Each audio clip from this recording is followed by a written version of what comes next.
Hello everyone and welcome to today's GP Bullhound Spanish Market Update webinar. My name is Miguel Kindelán and I'm heading the Spanish advisory business of GP Bullhound, and I will be your host today.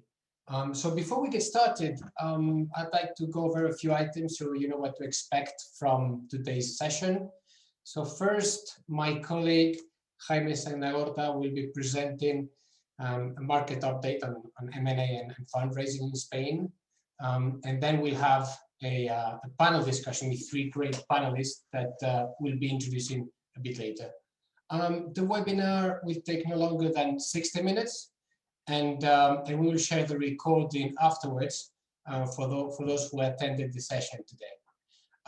So you will have the opportunity to submit questions by typing them into the Q&A box at the toolbar at the bottom, and we will collect those and try to address as many as possible during the session. So today we're presenting the current state of the tech M&A market. And so looking back at 2020, that was a very special year for everybody around the world, not different for Spain, but we've seen in particular very special things in Spain. We've had the record tech M&A transaction this year, and other very specific aspects that my colleague Jaime will analyze in more detail. So over to you, Jaime. Thanks, Miguel, and hi everyone. Thanks everyone for joining. So I guess first of all, let's look at what's happened on the public markets. Well, here we can see that obviously there was a huge drop at the beginning of 2020 due to the pandemic, but then the market started recovering, and here we can see how the S&P, how the IBEX have performed. But if we look at the next slide, France, we can see how the tech stocks have performed. So you can see the recovery has been super sharp, and that's probably given how the COVID has sort of given some tailwinds to this digital transformation, and especially software stocks and e-commerce stocks have been the ones yielding the highest valuations. There's been a couple of drops throughout the year, and you can see, for example, in September when the second waves after summer of the COVID hit the public market, there was a drop. Also in November due to the US elections, but then the stocks kept growing, and you can see at the bottom how tech has outperformed the rest of the industries completely. There's been, at the beginning of 2021 and perhaps last week, there's been a slight correction, but we're still at almost all-time highs here. So that's on the public market side. If you can go to the next slide, France, we're going to talk about private placements in Spain. So here, last time we spoke, I discussed what was going on in the first half of 2020. Now we have a picture of what happened in the year in total. So you can see there's been a drop in volume versus 2019, which is obviously impacted by the COVID-19. However, the number of transactions has increased from 169 to 202. And this is probably because a lot of companies have raised bridge rounds or rounds during the pandemic of smaller sizes. We've looked at the data, and it seems like software and marketplaces are capturing most of the funds. And in terms of the origin of the investors, international investors start to be more active. In general, 18% of all the rounds had an international investor. And then what's key is that on the larger rounds, so rounds, let's say above 20 million, almost all of them were led by international investors. So we can see there's a lot of appetite. We will look at the next slide to see some examples of that.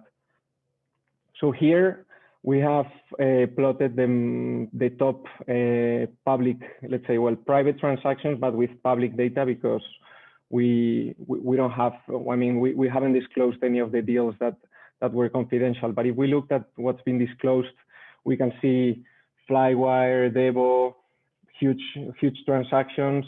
These two companies are Spanish-born, but perhaps not raised, because they are now mostly outside of Spain. That's why we've seen in a lot of the media why they say that PAC, the third one in our ranking, was the largest deal in Spain last year, led by the British fund Bregal Milestone. But yeah, I think there's been activity in the different sectors. Now this is software, a lot of logistics. You can see with OnTrack, with GOI. At the bottom also Factorial. HR software seems to be at the top priority as well for investors. There was a deal that wasn't disclosed, the value, which is Signaturit, acquired by Providence, which is also something that's happened last year. So I think lots of appetite from international guys. Of course, here you only see the names of the lead investors. In most of these companies, the earlier investors are either Spanish business angels or Spanish incumbent VCs. So yeah, if you can move, Francine, to the next slides, we will look at M&A. So M&A, here it's the opposite. There's been less transactions than in the previous year, than in 2019, but the volume has been larger, and this is because there's been a couple of huge deals in the space. It's interesting that there's a lot of people looking at Spain right now for acquisitions. Most of the processes that we've seen and that are in the market are super competitive. People are paying premiums, especially for high quality assets. And what's interesting that we will also discuss later is that a lot of these deals have been closed on 100% virtual basis due to the impact of COVID. So I think things are changing. Deal making is changing. But we will discuss it in a bit. If we go to the next slide, France, I think we've plotted here a couple of the largest M&A transactions, and of course we have Idealista, which has been the largest deal last year. Unicorn. We will have time to discuss it probably a bit more with Carlos from EQT, which is, as Miguel just said, one of the panelists today, which is a fund that's been super active, winning these competitive processes. You can also see Freepik, for example, a secret champion out of Malaga that was bought by them as well. So yeah, lots of interesting M&A activity in the tech sector. Panda, which is a business that's been out of the north of Spain. It's also interesting that in the past, Madrid and Barcelona were probably and are still the largest cities to grow technology businesses, but we've seen rounds and exits from companies that were outside of Madrid and Barcelona, like Panda, like Freepik, for instance, Jeff, etc. And in terms of buyers, you can see that most of the names are tier one buyers. So obviously EQT on the financial sponsor side, but we see a business sold to Apple, for instance, which doesn't really disclose much of their acquisitions. And when they buy something, it's because they really want that asset and they can develop it themselves. So I think that's important for the Spanish ecosystem. It's also good to see Indra there, for example, because most of the buyers have been international, but there's also some activity from the national corporates. So it's good to see that. That's good for the ecosystem. If we go to the next slide, France, I think, yeah, so I'm just gonna wrap up with some takeaways so that the panelists can come on board. But so perhaps public markets, as we said, have recovered. We're trading at almost all-time highs, especially on software stocks and e-commerce / marketplaces. And this has an impact also on M&A and fundraising, right? Because all these companies trading at those high valuations can pay up more when they acquire companies. So I think that's a positive. On the fundraising activity, private, as we said, less volume, but still around 1 billion invested, but higher number of transactions, probably smaller internal rounds due to COVID, but still large rounds around. So that's a positive. And then on M&A, same thing, a couple of large exits. B2B software and marketplaces are attracting most of the interest. Premiums paid for high quality assets, lots of competition, and tier one buyers, especially international, looking at Spain these days. If we move into the next one, and just to summarize, and this is more a general thought and a general feeling that we have here at GP Bullhound, is that the Spanish tech ecosystem continues to mature. This year, despite the COVID, companies have raised almost 4 times the amount of funds that they raised in 2015, which is quite impressive. Most of the Spanish incumbent VCs that were invested in the companies that we saw before have raised their second or third funds this year. Names like Nauta, names like JME, Kibo Ventures, all these guys are starting to raise their larger funds. So that's also a positive, and that indicates a lot of maturity in the market. Increasing number of unicorns. A couple of years ago, we only had Cabify. Now we have Globo, we have Idealista. Today, Wallapop announced they are almost a unicorn. Around, I think they're valued around 800 million. So we're getting more of those as well. Increasing number of corporate VCs and also tech initiatives within corporates. I think Spanish corporates are starting to realize that the digital transformation is here, and they need to also be on top of that. So we've seen a lot of initiatives on that space as well. And what's interesting is that all these new companies that have been founded in the last few years in Spain are a bit different from the ones that, or in general, the ones that were founded 15, 20 years ago. And I think there's been a change in mentality because these companies are in most cases funded by serial entrepreneurs that have sold businesses before and that know how to grow a business. So, and they've seen also success story both in the US and Europe. So they usually take the best practices and the way those entrepreneurs have raised capital and have built success stories in the past to grow now quicker and with a more global ambition. In terms of the deal making space or the deal making, let's say, modus operandi, we've seen that a lot of deals this year, because of the pandemic, have been closed on 100% virtual format.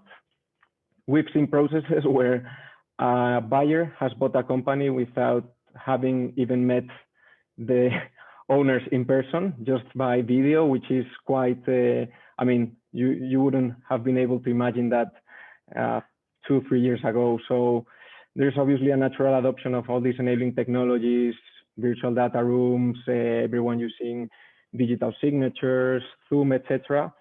But our feeling is that there's been a general change in mindset, both for the entrepreneurs, for the investors and buyers, and people are starting to accept that there's a new paradigm here and the show must go on. So people are just focused on keep going and using even 100% virtual format for deal making.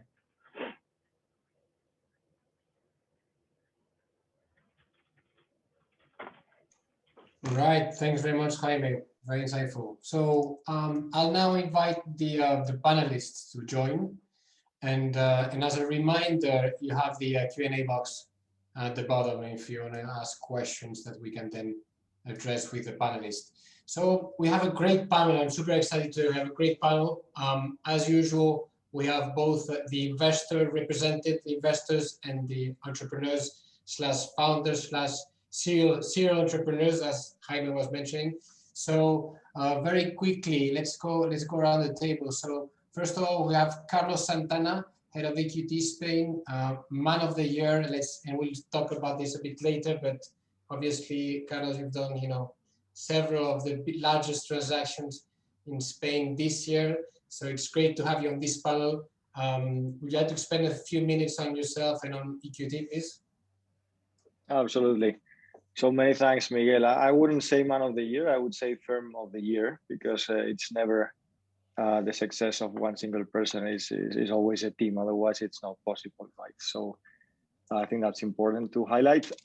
So first of all, my name is Carlos Santana, as you know, and I'm a partner of EQT, leading the firm's private equity business line in Spain. I spent most of my professional life in private equity, initially 14 years at Advent International and the last 3 years at EQT. So, but more importantly, about EQT, I will just spend a few minutes. So basically, EQT is a global investment platform, with a very clear focus on investing in high quality companies with a clear focus on growth. That's why we do so many deals in TMT. We have always a purpose in everything we do, and in our case, it's future-proofing the companies where we invest, but also more importantly, making a positive impact not only on those companies but also in society in general.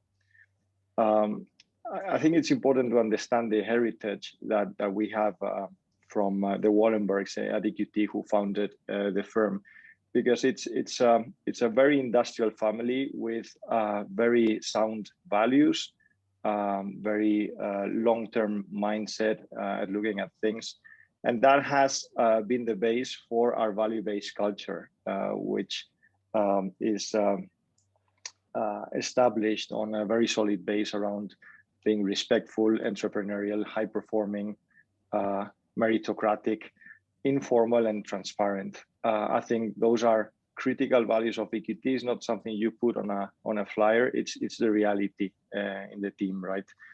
And also, very importantly as well, in terms of investment mindset, we have, as I was saying before, a long-term view, and all of our investments spin around two important concepts, which are value creation, of course, but also sustainability.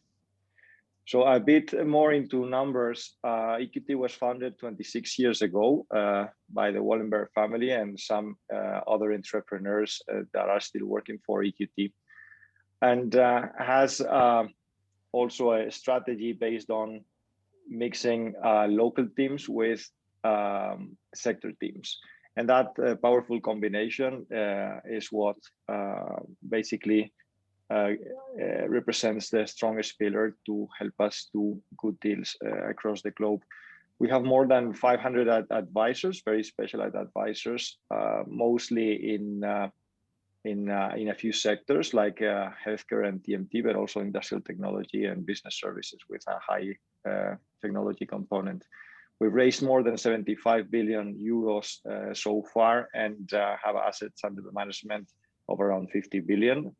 And all this is possible thanks to around 500 employees.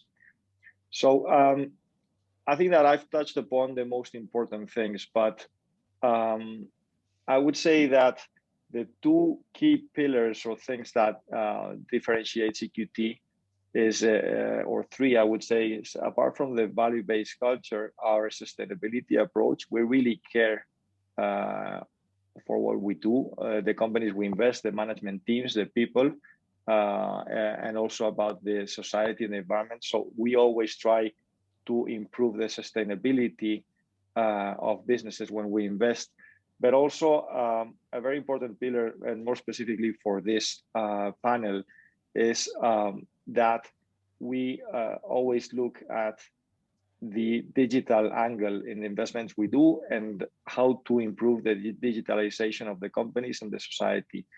And that's why we have a an internal team of experts coming from Google, Amazon, Spotify, AutoScout, and many other technology companies that help us understand the investments that we do, the sectors that where we invest, and how to support management teams in the end, because are our partners in creating value in the companies that we invest. So that's a bit of a, I don't want to extend myself, I could speak for hours, but that's a bit EQT and what we do. Thanks very much, Carlos. Second panelist, Luis Pérez Del Val, CEO and founder of Lola Market. I think many people will be familiar with Lola Market on this webinar, but Luis, would you spend a few minutes on yourself and Lola Market? Yes, so thank you very much, Miguel. Thank you very much, Jaime and Franz, for inviting me this afternoon. Lola Market is an application that helps you to make your grocery shopping. So what you have is the main supermarkets in a city. And what you do is you select one supermarket and then you do your shopping, and then you can receive it in an hour or same day delivery, even next day delivery. So you can program at what time you will be at home, and then you will get your groceries. So Lola Market was born late 2015, and we, during a couple of years, we were some competitors. So 2017, we bought a competitor called Comprea, and we built the absolute leader, let's say pure player in Spain. We're present in 12 cities. And I shouldn't say this, but thanks to COVID, we've been quite accelerated in everything that happened in Lola Market. Maybe afterwards we can go through that experience, but basically the tailwinds have been incredible, and we have accelerated quite a lot. So our value proposition is mainly three things. One is delivery in 1 hour. The second one is an incredible experience of combination of humanizing technology, let's say, with an incredible UX that helps you to repeat your grocery shoppings in just one click from a previous shopping cart. And that combined with a personal shopper whom you can chat and whom you can see in real time how he's picking the groceries for you. And finally, the multi-supermarket. So let's say at the beginning of the month, you can use Macro, which is a big supermarket for big formats. And during the weekly shopping, you can buy, for example, Lidl or Mercadona, even in the traditional markets.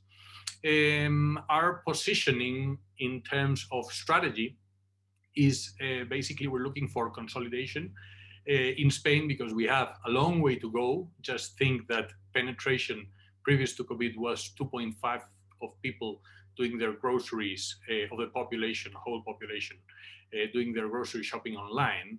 And that probably now it's at 5%. So it doubled, but we're just at the beginning of a very big revolution, very big transformation. And we are one of these pure players. Secondly, we also have expanded ourselves in 2 countries, Romania and Hungary. So Romania, Bucharest now is our 3rd city in size. So the system works internationally. And we are at a silent go live in Hungary. So also a big expansion on our radar. And finally, we also have let's say a B2B solution, which combines software, licensing and logistics for the supermarkets. So that's mainly our strategic positioning. And let me to finalize, and as Carlos was saying, not extend myself because I could keep hours and hours talking about Lola Market. I would say that we're very proud of also having a social help for society. we were very useful indeed during COVID, and we never stopped. So for us, it was like a great tsunami that went on top of us, but we never stopped activity. We had to handle a situation, and we were helping elder people over 70 with free deliveries. We were helping sanitary personnel. We were helping people that had passed COVID, and probably now, because I had COVID just a couple of weeks ago, I'm maybe a little bit more sensible on that aspect. Thank you very much. Thank you, Luis. And finally, Alex Bisbe, CEO and co-founder of Whisbi. So Whisbi is a B2B SaaS conversational platform, and Alex is one of our SaaS gurus in Spain, I would say. So Alex, welcome. Would you like to introduce yourself and Whisbi? Yes, thank you, Miguel and Jaime, for having me. It's a pleasure to be here. Yeah, so let me explain a little bit. What is Whisbi? So let me share, this slide. So Whisbi, it's a as Miguel mentioned, it's a conversational sales platform. So we provide a conversational sales platform to large enterprises. One of our main differentiators is that we use video. So we are helping consumers to get a better customer experience in connecting with big brands, big organizations. And we believe that video, it is the tool that it is going to dominate the communications between brands and consumers in the coming years. So this is what we do. We strongly believe on live engagement. We think that companies, they need to change the way they connect with consumers. So and this is what we are trying to do. And Whisbi, it's a company that we started here in Spain, in Barcelona, now 10 years ago. We started with large corporations only. Today, we're very proud of the scalability and the evolution of the company. We have 96% of our revenue outside of Spain, so a very international organization. US is our largest market, that it is more than 20%, and this year we're going to achieve more than 30% of our total revenue will come from the US market. We work for incredible companies like AT&T, Samsung, Volkswagen Group, Hyundai, and many other companies in these industries. And at the end, what we have seen during 2020, and I think is something we're going to cover in the panel today, is that we have seen a massive acceleration of solutions like Whisbi or live engagement platforms during this pandemic scenario. And we are proud to serve our customers and connecting better with their consumers in a very difficult scenario like the one that we are having right now. So yes, that's more or less the scenario that we have. Right. Thanks very much, Alex. So back to you, Carlos. Quick questions on, I would like to just discuss the two transactions, the flagship transactions you have closed during this year, which are Idealista and FreePick, because of their relevance to the Spanish ecosystem. So first of all, on the Idealista transaction, I'd be interested in understanding first whether it was, how it was impacted by COVID or not, because obviously you probably knew the guys long before the transaction was closed, but since you closed it, when you closed it, was it heavily impacted by COVID, or was it not that disruptive? So look, I think that, for a couple of months, given the high uncertainty, the company had some impact. And also, I think all of us were thinking about what impact can it have on the business. So it's not so much the impact it actually had, which was not so great, but the uncertainty on the business plan, right? So I think that here you need to take into account that when we invest in businesses, and I think that's quite common in private equity, you're looking for the medium to long term, if you consider long term beyond a year, but and medium, 2 years or so. But we had the approach of looking more medium term, because if you just stayed with the uncertainty of COVID and what would happen in the next 12 months, I mean, it would have been difficult to invest in a single business, right? So what we analyzed here was, so how healthy are both the real estate markets and the financial markets, more specifically for Idealista, right? So we saw that both industries were well sanitized in a way, given the last global financial crisis, whereas Spain, we got a very material impact on both real estate and the banking sector. And all that digestion have made both sectors to become much more solid and healthy, therefore prepared to support impacts like COVID. So we were more looking at the medium and long-term prospects rather than shorter-term COVID impacts. Also, there's another important thing that made us take that step of investing, although having not a lot of flexibility short-term, which is that the Italian and Spanish real estate classifieds industries are less mature in a more initial stage of maturity than other European markets. Hence, they provide more growth opportunity than in other situations, other players. So that made us take a step forward and do the deal.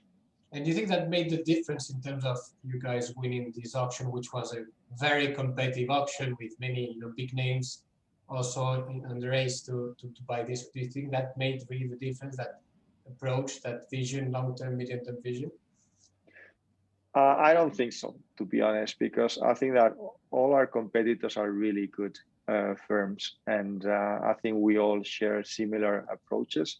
I think that was not the critical element here. I think that what it was very important was that we had been working in this transaction for around 18 months before it got signed, probably even 2 years.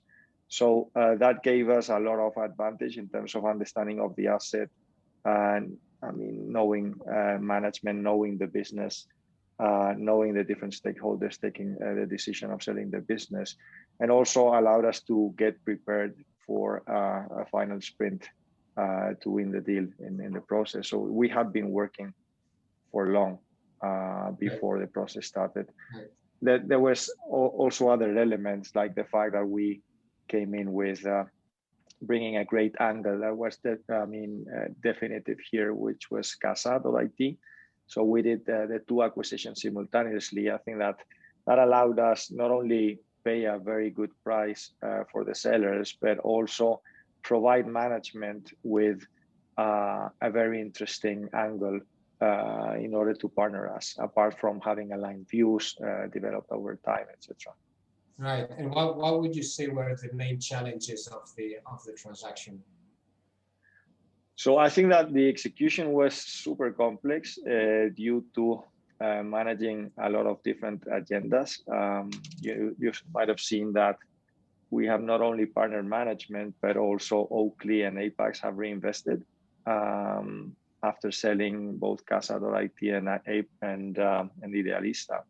So, I mean, building up or defining that shareholders agreement and all the different steps that people don't see out in the market because people just see things done, right? But there was a lot of complexity there in structuring legally all the agreements, and I think that also we had to run a lot at the end to win this process. Right. And now shifting a bit to FreePick, so the other transaction, which is a completely different transaction, it's a marketplace with a global customer base. So it's I guess a quite different approach with bootstrap with two founders. It's actually a very nice story for the Spanish ecosystem, not to see that kind of transactions out of Malaga with just the founders still in the business, a sizable business. So I mean, the question is a bit the same. So what made you win? I mean, that was also super competitive, and again, you were the winners of that auction. So what made what made the difference in that case? So that was a totally different situation. I mean, I actually tend to think that when you are surprised by a teaser or by an information memorandum, it's too late for you to invest in that business, right? Because we tend to do a lot of pre-work. And in this situation, we were surprised by that teaser. I mean, what allowed us get up to speed and be competitive and end up winning that auction was basically our previous knowledge in the space or in a related space through to our investment in Epidemic Sound, which is also a content business, a marketplace, but more for music rather than images. So that allowed us to speed up a lot, and also to put in front of management, because they were not really looking for selling the business and maximizing price, but I mean, probably they started the process in that camp.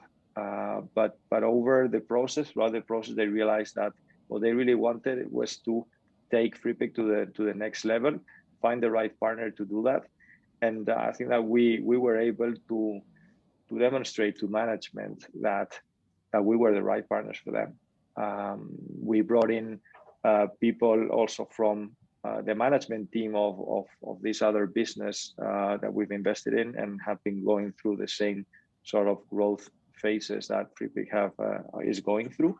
And also we aligned a very strong set of advisors and also an EQT team with a lot of firepower to move fast and to be quite strong, in my view, to align views with Freepik's management team, and that made them really excited about joining us for this next phase. Right. No, so congratulations for that. I mean, impressive track record for this year, for not only for you but the entire team, obviously. So, and speaking of entrepreneurs, so Luis, so you're a serial entrepreneur, and before going to Lola Market, so going back to Vodaclick, what's the difference? You know, the perception you have from those early 2000 years and now. What do you think has changed in the ecosystem? What's different now from what it was then? Because you took that company, you IPO'd that company, you found, so it was the complete journey, and now you're here again, with the new very exciting project. So what has changed in your view now from the ecosystem? Well, I think it has completely changed. So I remember back in the years, I had this type of modem 56K. When I was going to a client to offer advertising, because Vodaclick was a business of selling advertising, basically. I had to plug in that to really show a demo. So it was back in the years, and it was really a totally undeveloped market. So at that point, we were breaking psychological and technical barriers constantly. Now it's very different. So and the business is also very different. Well, at that point, we also had not just an advertising business, but also it was sort of banking business with a fidelity card attached to the wedding lists, no? That you could spend your money then in shops. So there was let's say a transactional part of the business, but mainly the business was advertising. With Lola Market, it's completely different. Everything for us is data, and everything for us basically is analytics and looking for where are the leaks that you can solve, and the follow-up of the clients, everything, it's much more detailed. So for instance, marketing, has completely changed. Back in the years, you were sponsoring, whilst now you are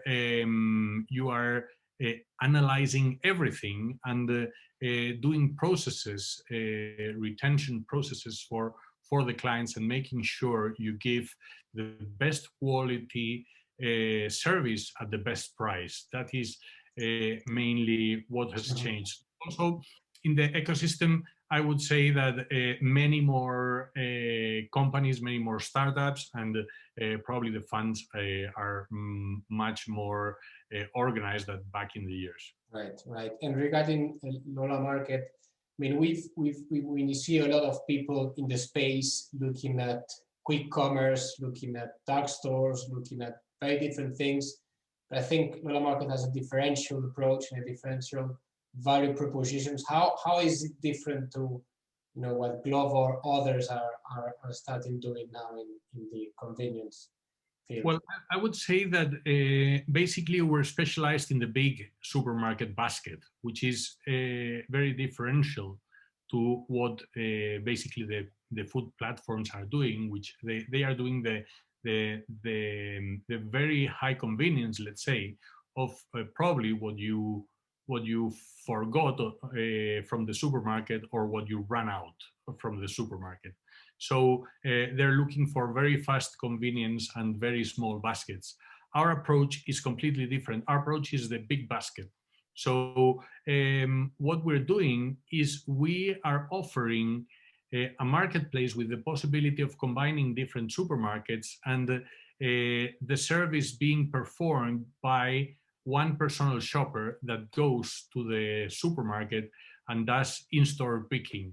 So through your app, you can see in real time how the picking is done, and you can chat directly with that personal shopper and ask him probably to add items, or to maybe he is the person that asks you, so there's no more yogurt of pineapple flavor, would you like it of strawberry flavor? And all the system is machine learning all the replacements that the personal shopper should do to provide a great service.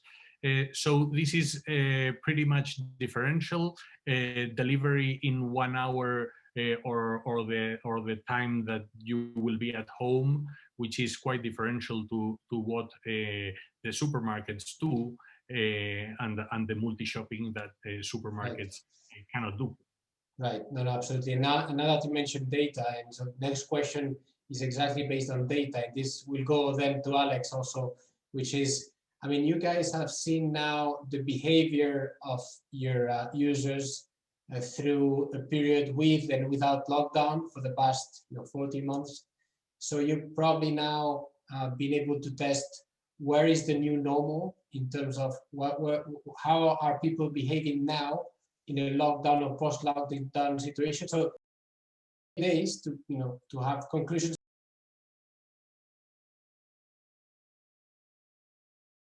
versus what are temporary, and do you have a feel for that? Because you're probably best placed than any of us with all the data you have, no? Sure. So for us, the experience has been when the lockdown came, we were all at home. So nobody wanted to go to the street. People were afraid. Even personal shoppers didn't want to go to work because they were afraid. So at that point, we were really under the water. We had like a tsunami that came on top of us, and we couldn't really handle the situation correctly, but we did our best, and we were able to capitalize a lot, let's say growths of more than 400% of what we were doing at the time. So we had to very quickly adapt ourselves, very quickly adapt all the processes and spin off, for example, the onboarding part of the personal shoppers. So all of that was an incredible situation, and the best asset I can take probably is the way of doing things and the way of adapting very, very fast to the situation. Then the lockdown ended, And most of the people, due to the time of the year, went to the beach, basically. So as we're a business of cities, and our main cities are Madrid, Barcelona, etc., the cities without sea were nearly empty. So they just went to second residences, and then it took quite a long time for people to come back to the cities. Even people are still massively working in remote for second residence. So I would point out probably the disorder of the situation. Okay. Rate of adapting, and probably to give you maybe a figure, I would say from 400%, we are around 150%. Right. No, fair enough. Thanks very much. And Alex, in your case, so your clients have embraced your solution as a super because of the restrictions, physical restrictions of lockdowns. What's the experience after those have been reduced? Yeah, yes. I mean, it depends on the industry, obviously, but we have seen several relevant trends. For example, in automotive, the number of leads generated directly from the website, so considering that in an ecosystem, when in a scenario where car sales drop dramatically, especially in countries like Spain, we have seen a big increase in number of leads generated by the website. So consumers switch their approach to traditional dealership to website, and we have seen an incremental in the automotive traffic on their websites around 140% or some, around this number. So that has been a tremendous, growth for us in this industry, because consumers, they are going to the dealership as the last step during the purchase process, right? So this is a massive trend that we have seen across the entire industry. In the case of telecommunications, and we have also a lot of experience in the telco industry, we have seen as well that the demand of telecom product has kept quite stable during the pandemic, has not been even with a slight increase, because all the video on demand solutions, etc. So that we have seen that the online interactions has increased also dramatically. And for example, one of our solutions that it's a live engagement, it's a live broadcast platform. This platform has increased the traffic close to 500% during 2020. This is because consumers, they are demanding more information directly from their websites, and they see that using traditional websites that are built like catalogs are not providing the information they need anymore, and consumers, they don't really rely on call centers, and because of the pandemic, visiting retail stores was something extremely difficult or risky, I would say. Then the demand of this type of solution has increased, not only for us, also for our competition, has increased dramatically. Right. And another question for you, Alex, that that can be very, very relevant for many people watching, which is, I mean, you've managed to land clients all over the world, enterprise clients like AT&T, Hyundai, Ford, and then Vodafone and the likes, out of Barcelona essentially, and you've managed to generate most of your the largest part of your revenue, now a third, I think you mentioned, from the US. I mean, what's the recipe to do that? There's many people trying that. It's very difficult, especially in the enterprise world. How have you managed to do that? Well, it's a good question. I think the pandemic has changed something that it is very beneficial for small and medium businesses, is that now we can, so we don't need to travel to close a deal, right? We have seen big, investment deals without a physical meeting. This also is happening in the sales, part of our businesses. So we don't need to visit customers, which give us the opportunity to connect with more companies in the same time and with a lower budget. So we can invest more in resources, less in travel. So we can, and with video tools like Zoom, we can connect with customers all over the world. So by hiring great talent, and by having great, sales materials and great sales protocols, today, companies like Whisbi, that we are a little bit less than 100 employees, we can sell globally. We have closed deals in the US without visiting customers, in New Zealand, in the Philippines, in the Middle East, across Europe, in North Africa, everywhere. So this for us is a completely game changer, because in terms of scalability, I mean, it's a completely different world. Right. Thanks very much. And as we're almost running out of time, and we have several questions in the Q&A, I'm going to take at least one of those questions, and it's going to be just for the three of you, which is talent. How do you think now about talent, about hiring with the with post-pandemic, remote first in many occasions? Do you think now differently about talent when you're recruiting? Is the world, the entire world, your new addressable, market, so to say, to recruit? Have you changed your perception there? Maybe we're starting with Carlos and we can go then Luis and Alex. Absolutely, Miguel.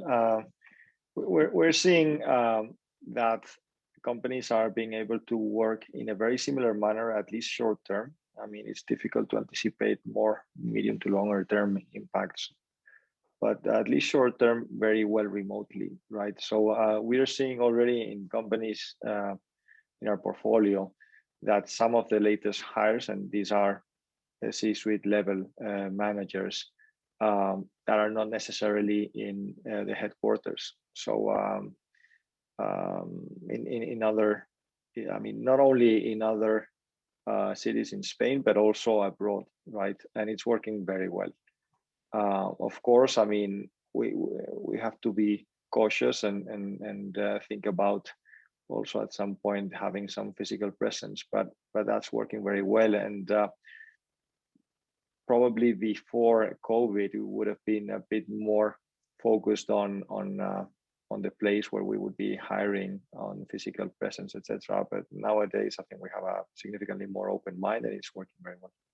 Right, Luis.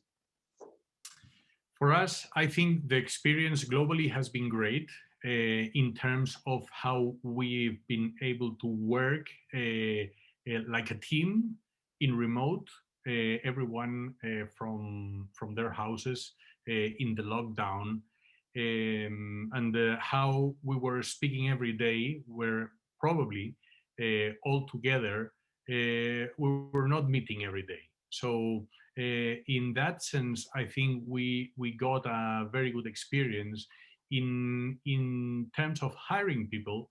I think maybe there has not been a significant difference, because you contact probably the candidates and you can have probably virtual meetings with some of the C-level team.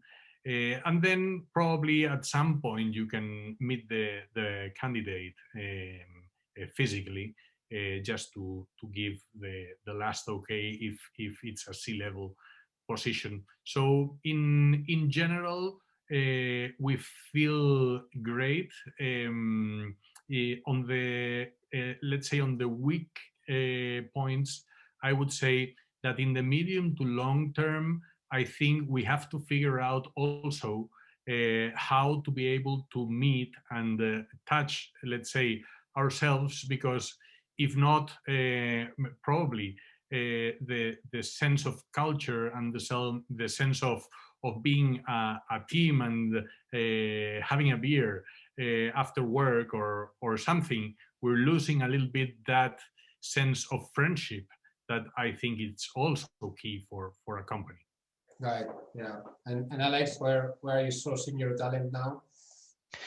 Yeah, I mean, same as what Carlos mentioned. So the possibility to hire people in different locations within Spain or in other cities around the world, this has changed dramatically.